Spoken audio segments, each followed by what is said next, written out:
Sometimes you are given a choice between various things to say, but instead of being presented with these options in the form of a list, like some kind of charlatan and knave, these options come via a dialogue wheel, a dwheel like a connoisseur and scholar. The dwheel may contain bullet patterns, and hitting a bullet decreases your success, which sometimes may affect the outcome when you speak, like a stat check in an RPG or charisma in real life. If you need to convince someone that you are very cool, you may have to do so without getting hit, else they will see through your ruse and witness the truth of your lameness. There are a couple of types of bullets that exist now and a couple that exist only in theory. In the realm of reality, you have black bullets, which are by far the most common and decrease your success when struck, very simple. There also exist white bullets, they have this white core. When struck, these bullets will instantly fail the dwheel and you'll automatically say the default option with negative 1,000,000 success, so you get the worst result.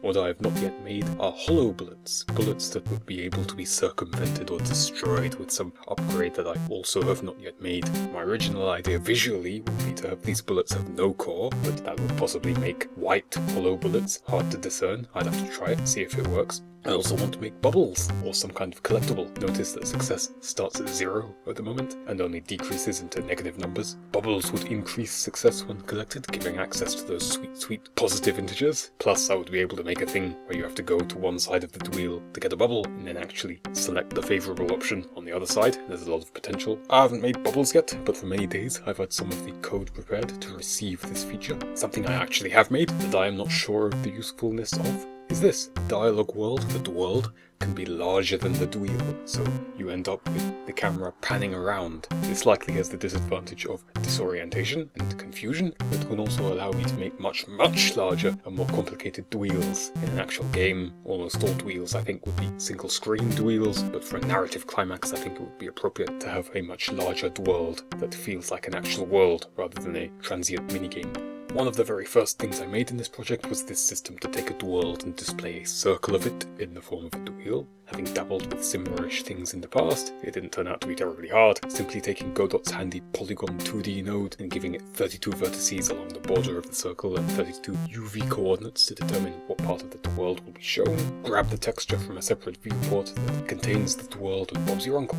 I made this unfurling animation in what was meant to be a day off. It's simple, I merely multiply the angles of all vertices by a value less than 1 to make the whole wheel contract. Increasing that value over time creates this animation. Immediately I ran into trouble. Aforementioned simple polygon setup no longer worked. I assumed that the giant 32-sided polygon was being divided into triangles in an efficient way rather than in a way that makes sense for this animation, so I ended up doing something no man should ever have to do: dive into the Godot features that are undocumented. I had a look at interior polygon count, changed it up a bit, and saw what happens, and to this day I have no idea what this variable does. The array known only as polygons though, that held the answer. My explanatory power is not high enough to explain what it does, but the end result is that I now manually have it draw 32 triangles, and these triangles expand over time until the wheel is completely unfurled. I don't know what I'm going to do next. Probably make a basic demonstration game to show off this bullet hell dialogue wheel thing, and then go do something else for a while. A simple story about a thirsty protagonist trying to get some water perhaps. For now, enough talk. It's time to make games. Bye. Whee!